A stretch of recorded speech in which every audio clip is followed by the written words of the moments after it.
Welcome to The Scoop from the Lurie Cancer Center's Adolescent and Young Adult, or AYA Cancer Program. We bring together AYA cancer survivors and experts to answer important AYA cancer-related questions. We hope you enjoy the conversation today. Hello, everyone. Welcome to The Scoop. Thank you so much for being here with us today.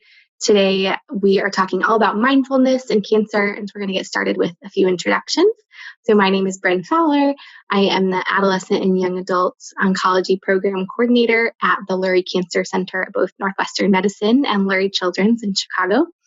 Eric, do you want to go next? I'm Eric. I'm a AYA survivor and a member of Board 39 at Northwestern, Lurie. Awesome. And Lori? Hi, my name is Lori, and I work full-time as a clinical therapist in social work, and I'm also a mindfulness yoga instructor. One of the organizations I collaborate with is True North Treks. Awesome. Well, thank you both so much for being with us today, and I hope that others find this conversation helpful. So I thought before getting into our conversation too much, it would be helpful, Lori, if you could just kind of define what is mindfulness and tell us a little bit about your background in the area and how you got into it. Sure, yeah. Great question, and probably, lots of big answers and different perspectives.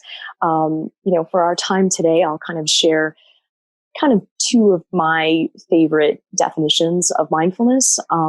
One is, and these are not like my definitions, these are kind of, talked about a lot within the kind of contemplative community. But one is heartfelt presence.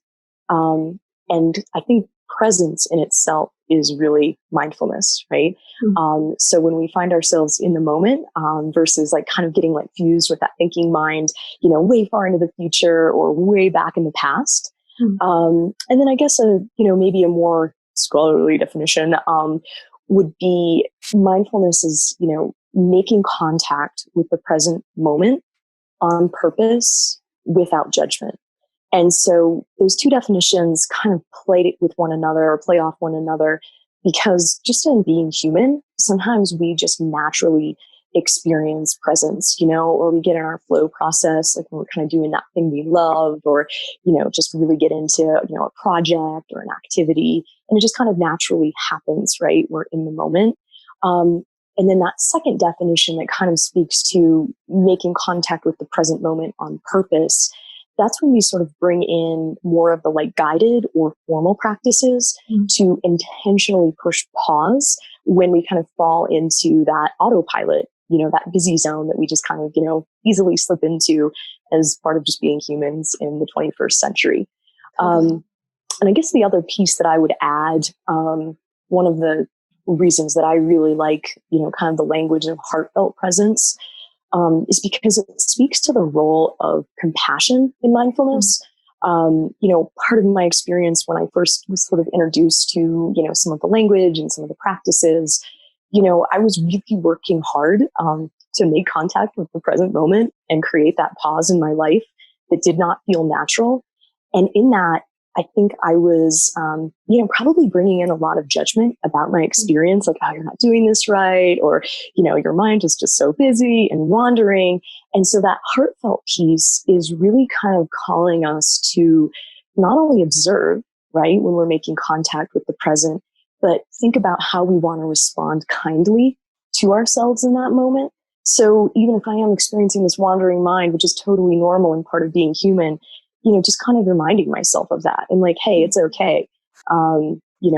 Doesn't mean that you're not still trying or doing this right or still getting a benefit from it. So yeah, I think it's, it's kind of cheesy, but I once heard, it isn't mindfulness without kindness. And so I don't know, that's why that heartfelt presence has always kind of jived with me a little bit, Yeah, that's great. Yeah. And then I think as far as just my background, I was introduced to, kind of different mindfulness concepts, probably when I was like 20. I had spent a fair amount of time. I was kind of wandering throughout Central and Southeast Asia and was just exposed to, this idea of, observing the breath and counting steps, and just from the sheer practice of traveling in that area, there were just like long periods of time to sit with your mind and pause. And so that was kind of my initial start. And then throughout my life, I've done kind of formal and less formal training with just some wonderful teachers, various ashrams, and, just a lot of reading and practice. That's awesome. Thank you. Yeah. Cool. Yeah. So can you tell us what it means to practice mindfulness? Like, do you have to take classes, or where do you go to start? Where do you go to learn? Yeah, that's a good question. You should go to Central or Southeast Asia.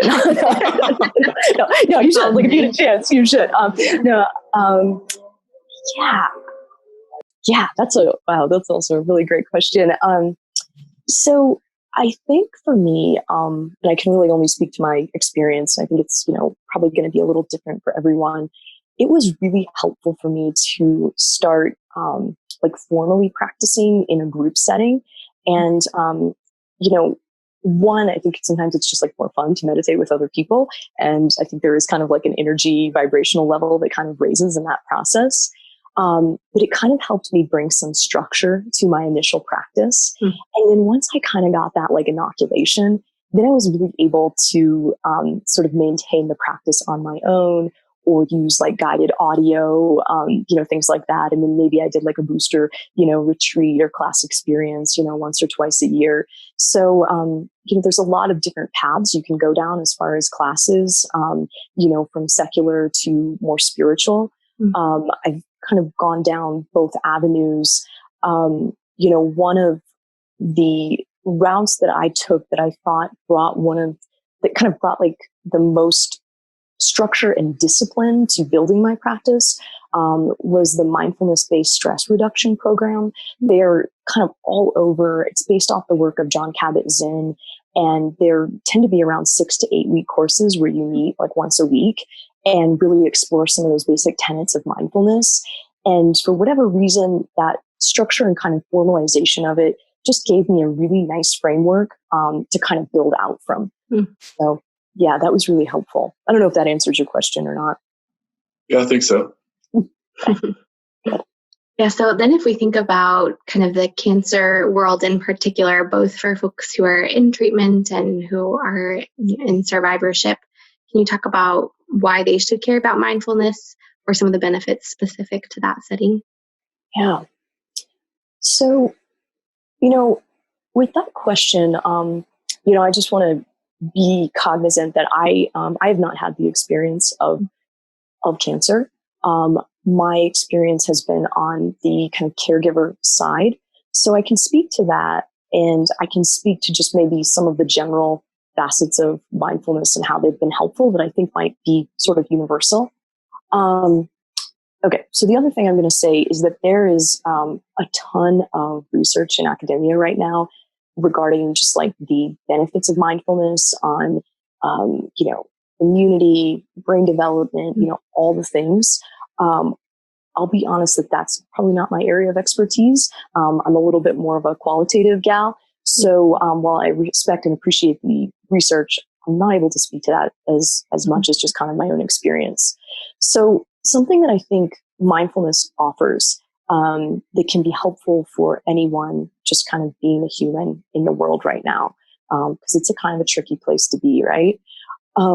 Mindfulness kind of helps us create pause, especially if it's not happening naturally, to sort of like feel the feelings or feel the feels, right? And so when we're able to feel our emotions, we can kind of move through them and move through our experience.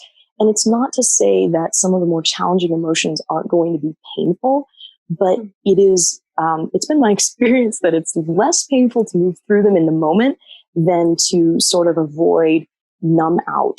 And I can say that as a caregiver, I've had the opportunity to be a caregiver without any concept or familiarity or tools of mindfulness, and with mindfulness in my life. And I will say that first experience, I did a lot of kind of just autopilot, like I'm going to get through this. I'm going to put my head down and go. I can't feel this right now. It's too painful. And so it was a lot of avoidance and then just kind of a lot of numbing out. And man, did that stuff catch up to me. And then when I did have to feel it, I felt that volume at like a 10 versus probably like, I don't know, the 5 or 6 it could have been if I had kind of, been able to feel and tolerate those big feelings in that moment. So, then having the experience on the caregiver side with the tools of mindfulness, it gave me space to acknowledge what I was feeling, like aspects of this being hard, aspects of this being painful, notice it, and then kind of begin that process of working through or even letting it go. And, it's not to say like I'm cured or, I felt everything perfectly. But it did give me, I guess, a greater tolerance and space to be with what was unpleasant, without feeling like I had to escape hatch all the time or, kind of numb out in some of the ways that we humans are good at numbing out, whether that's with, consumption or, pick a poison, right? So does that make sense? I feel like that's very tangential or metaphorical. Feel free to ask questions if you want me to get more specific. No, I think that's helpful. It's really interesting to hear kind of as like from the caregiver perspective of what that's like. Eric, I'm curious if you can shed any light, being an AYA survivor yourself, how mindfulness has impacted your experience.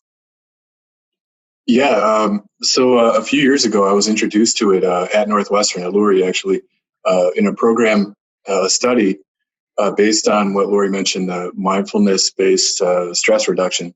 I found it really helpful. And later on, I found that True North Tracks actually sponsors a mindfulness twice a month at Lurie as well. So it's been like a really helpful practice. Like it's something that, as you continue the practice, as you continue to do it, you'll notice some changes in the way you react, like a way of accepting and a way of growing, and some differences in how you feel and the anxieties you might discover or develop through a cancer experience at a young age. So I've been really helpful, happy that, grateful that I've been exposed to this. Yeah. Thank you for sharing that. So actually, I actually met Lori last year on a True North track in the Green River in Utah. So she was kind of our spiritual guide of the trip. And we had mindfulness practices throughout the day with some mindful yoga involved. And I think from my experience, people were really enjoying this. Like it helped reconnect to your bodies and your mind. And, after going through an experience like that and into nature, which I think is, an important part as well. Mm-hmm. That was a pretty epic trip. Yeah. Eric, listening to you speak, you're kind of reminding me of this idea that I think is sort of a thread throughout a lot of contemplative practices. And it's this idea that, we can't necessarily like change our experience or what we're feeling, right? Like if anxiety is here, anxiety is here. One of the benefits of mindfulness is really thinking about how do I want to respond versus react to the experience. And I kind of think of, it's a silly example, but, every once in a while I'll have some difficulty sleeping in the middle of the night. And, I think historically when that's happened, there's sort of that like cycle that starts where you're just like, oh my gosh, I can't sleep. I can't get comfortable. Oh no, it's 1 o'clock. Oh no, it's 2 o'clock. Tomorrow's going to be awful. I'm going to be tired. And, and you just kind of like go down this spiral. Right.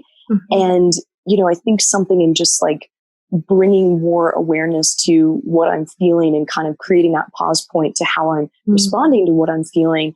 Some of that language has shifted to like, if I'm up in the middle of the night, like, oh, hey, anxiety, like what's happening? Here you are, and, I know you're kind of looking out for me and, you think something's wrong because you've really triggered that flight or fight part of my brain.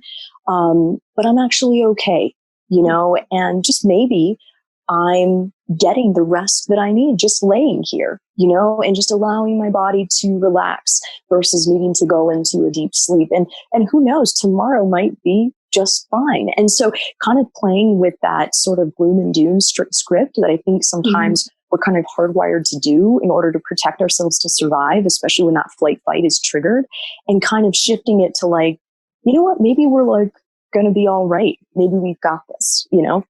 Mm. Yeah, that's I agree. That's a great explanation. The response is so important, and one of the best things I feel like I've learned, from mindfulness. Yeah. So, can you talk a little bit maybe about like some of the misconceptions that people might have around this, or wariness that people might have when thinking about incorporating this into their life? Yeah.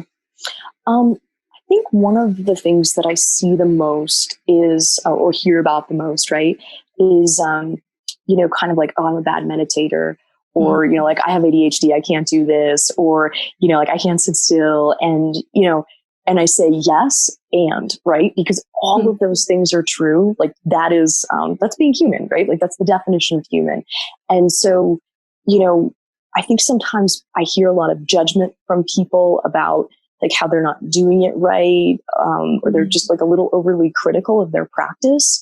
And, I once heard a quote, and I wish I could remember who said it, but like sometimes all meditation is fighting off distraction, because yes, to Eric's point, like the more we practice, the more we're kind of able to like drop into our bodies and maybe have these longer, experiences of meditation.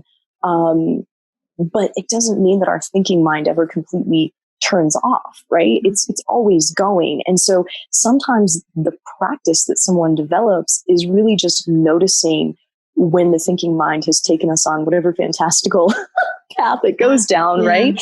And then thinking about, okay, do I want to keep going down that path? Or do I simply notice, oh, wow, how did we get here? And then just gently, compassionately bringing ourselves back to, the breath, or noticing a body sensation, or whatever it is we might be focusing on. The other thing is, I think sometimes, there can be a tendency to, need to, I don't know, like if we just do this as humans, sometimes just like unnecessarily complicate things, right? And I kind of think about like, you could go hiking with, hiking boots and a backpack and water bottle and like all the gear, right? You could also go hiking with just like your shoes and your water bottle, and it's like, and it'd still be a nice hike. And it's not to say that, yeah, you need your stuff, whatever, but sometimes we don't need all the perfect things, like you don't have to have the perfect altar or the perfect meditation cushion or the perfect practice. Like you can sit on the bus and just notice your breath. And that in essence is mindfulness, Sometimes I hear people concerned, like, I can't meditate because I live in the city and it's loud. And I think in my mind, yes, certain places like the Green River are a little more conducive to like getting our zen on. But some of these more frenetic environments where I think something like mindfulness is most needed, those can be our teachers, right? Those distractions like, oh, siren, I'm going to notice it and name it, but not necessarily go down the story of that sound. So I guess my, my pitch or the bumper sticker would be like, you don't have to levitate. You don't need a bunch of gear. Like this is just something that you can carry with you and bring with you at all times. Because it really is just kind of checking in with the sensations of the body and what you're experiencing in any given moment, And like there's all these cool things out there, like chimes and cushions and chants, and I love all those things. Like they're super fun, right? But sometimes, especially when we're first starting a practice, it's like you just sit down and breathe. Like that's all you need, And we'll get the chimes and the all the stuff later. It'll come. It'll be there. That's so helpful. Yeah.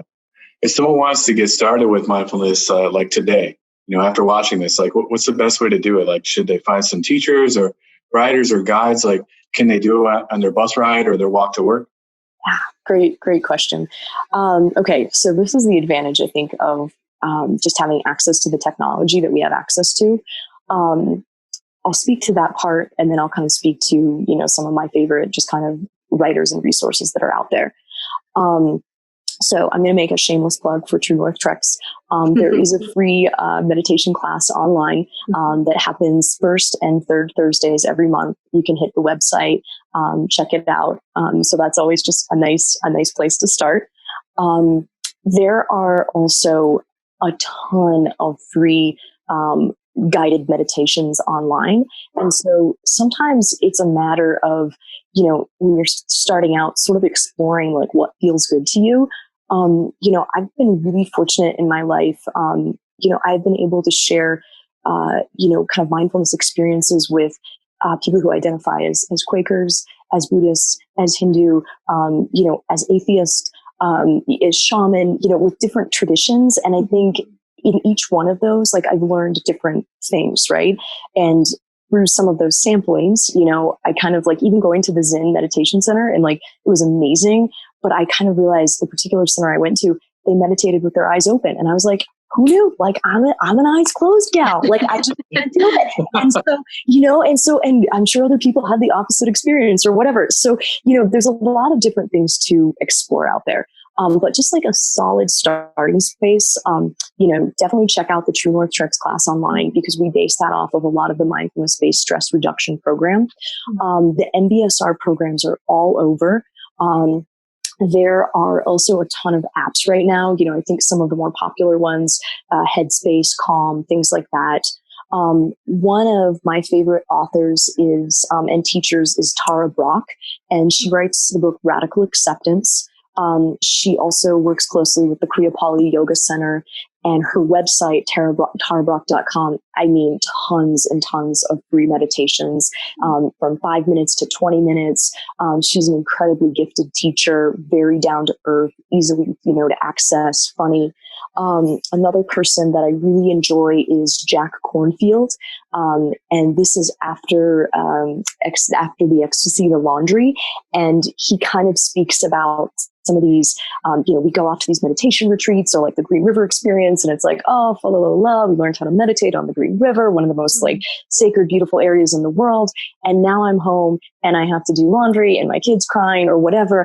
And how do I find the time to meditate? And so he does a lot of just how to incorporate practices in the day-to-day life. Also has a website, tons of free meditations, tons of free talks. And he's also quite humorous in his teaching. So I really enjoy him. And then there's so many teachers out there. It's amazing. The last one that I'll mention is Dr. Kristen Neff, and it's Neff. And man, she is doing some cool work with Chris Germer on self-compassion and kind of how to really develop that practice of self-compassion. I believe her website is selfcompassion.org, and tons of free meditations there, and just really awesome work on, what happens to us when we respond kindly to ourselves. So those are kind of some of my favorites and, kind of good starting points from there. And, within all of their work, I mean, they reference all the great teachers, past and present. And so you can kind of, if something like particularly jives with you, you can kind of go down that pathway. So those are, and then I guess the other book that I'll mention, it's a little bit older now. There's probably a more updated version. But there is a book called How God Changes the Brain. And that was one of the earlier kind of just like pop culture pieces that came out regarding how meditation can act, like a regular meditation practice can actually change your brain. And the two gentlemen that authored the book were pretty skeptical of like this mindfulness movement. It was kind of like, oh, mindfulness. It was just like everywhere. Everyone's talking about mindfulness and like, what is this? And is this placebo? And so they started doing like all these neuroscans on longtime meditators and then people who had never meditated before in these control groups. And they found just so many amazing things. But one of the, a couple of the big takeaways, one was in longtime meditators, and also in people who had been doing like 20 minutes a day for 3 weeks, they had, more developed frontal lobes, right? And this is our higher, upper level versus lower level brain. They noticed that, kind of that autonomic nervous system, that sympathetic nervous system was a little bit more calm, right? And so, just some of these like changes that can happen. I think not only in the moment of meditating do we see those changes in the brain, but they found there was a spillover effect of when people weren't meditating, like how their brains changed over the long haul. So I've always enjoyed that book just because it's kind of a, just kind of a quick like, oh, okay, this stuff actually works. Like I'm actually rewiring my brain and how I choose to respond versus to react to something. And, it takes time, right? I think about existing neural pathways are kind of like, a well-traveled hiking trail. And when you are trying to create a new neural pathway, a new behavior, you're off the trail, sort of bushwhacking on the side of the mountain, and you have to go up and down that trail and clear away a bunch of stuff a lot of times before the new trail develops. But the more you do it, the more well-defined that trail becomes. And I think that's part of, sometimes when people get intimidated by trying to build, a mindfulness practice, whether that's through seated meditation, walking meditation, yoga, whatever it is, sometimes you don't always feel those benefits right away. And so it's like, keep at it, because that, as you're blazing that trail, it's going to get, more defined. So, yeah. I love that. That's all really practical information. Thank you. I thought it would be interesting if we could wrap up, Lori, by you walking us through a quick mindfulness experience. Is that possible? Absolutely. I would love to. Thank you. Cool. Thank you. So thanks so much for just inviting me to share a little practice with you today. The one that I was going to share is just a practice of self-compassion, because I think, I don't know, I personally probably need that all the time. And, it's really intense right now. So I think the more compassion we can practice offering ourselves, can just also help with us in extending that to others. So yeah, I'll quit talking about it and let's just do it. Wonderful. Thank you. All right. So take a moment and just kind of settle into your body. And you're welcome to close your eyes if you're comfortable, or keep them open. Maybe soften your gaze towards the floor. And let's begin by just simply finding your breath.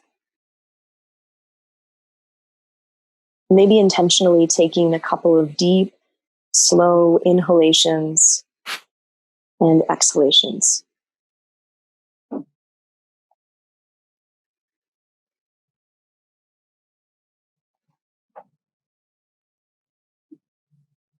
And on each exhale, maybe allowing yourself to just sink a little bit deeper into your chair or the floor,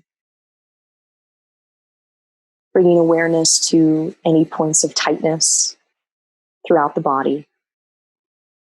And when you become aware of maybe a clenched muscle, maybe a sore area of the body, maybe intentionally just directing breath and ease of exhale to that region of the body.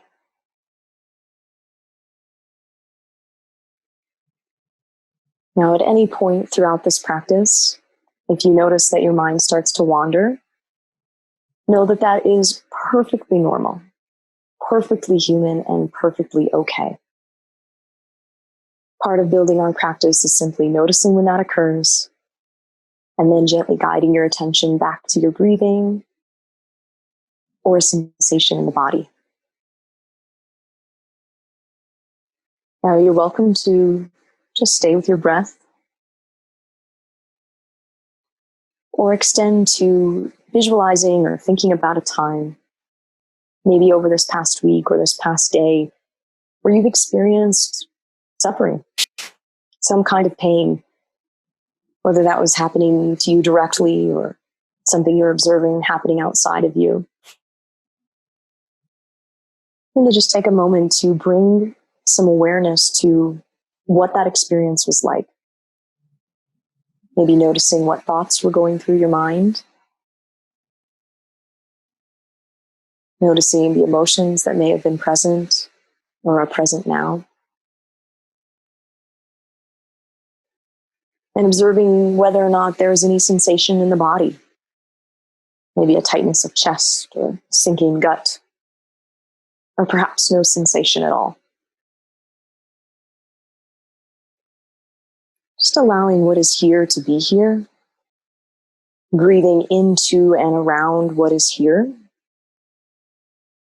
and knowing if these feelings or thoughts or sensations get bigger, you can give them more room, more space to hold what is present, naming the dragons that are at our doorstep.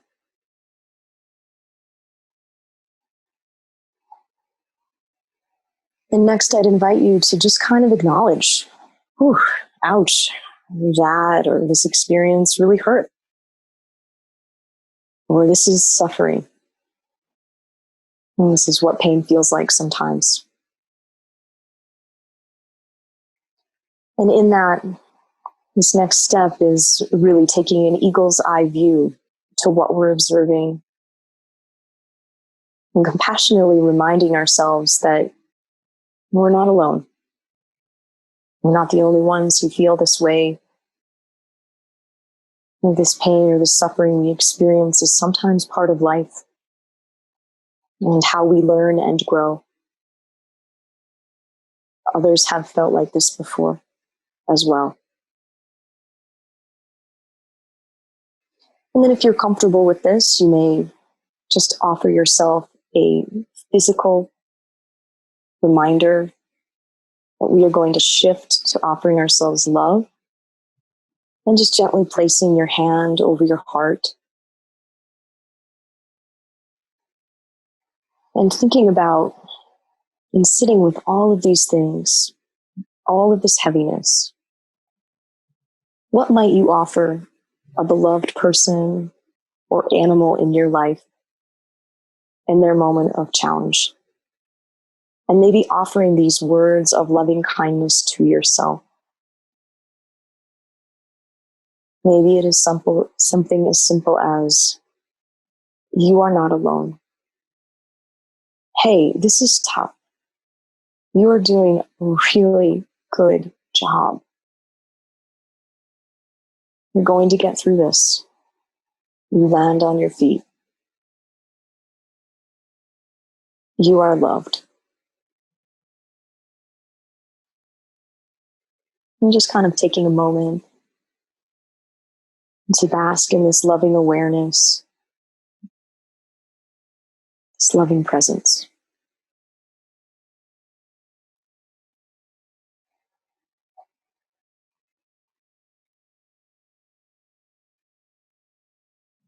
And then whenever you're ready, go ahead and take a few deep, slow breaths, and then gently open your eyes or lift your gaze.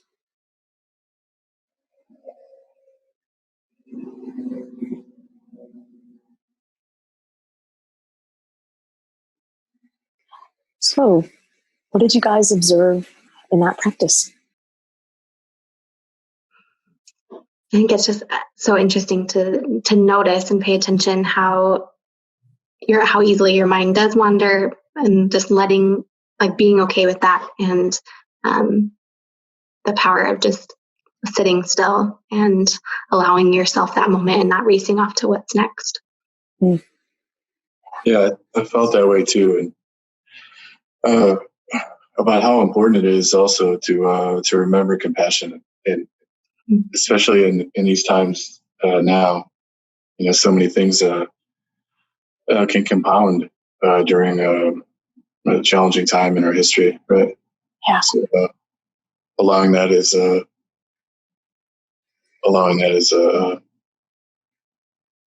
beneficial. Feel good. Yeah. I really appreciate you sharing that with us. Yeah, thanks for just your openness and, the kind of offering the physical touch to oneself. It's kind of that like external, like physical cue, right? That we are shifting maybe from a place of judgment to shifting towards a place of love. And when I think about self-compassion, it really is like treating yourself how you would treat like a beloved person in your life, or a small child, or like a puppy, right? And this physical act of like placing a hand over the heart, it reminds me of even like cradling a baby, and just like, and it's like, but we're the baby, And so I know it can feel a little off sometimes, but I think, there's just a nice cue that happens there. Yeah. Yeah. Totally. I love that. Well, thank you both, Lori and Eric, so much for joining us today on The Scoop. I know I've taken a lot away from it, and I hope that others will as well. Thank you both so much again. Thank you both. I appreciate it. Yeah. Thank you so much for joining us today on The Scoop. We hope you enjoyed our conversation and learned something new. If you want to hear more of these in the future, make sure you like our page at Lurie AYA. We hope you have a happy day.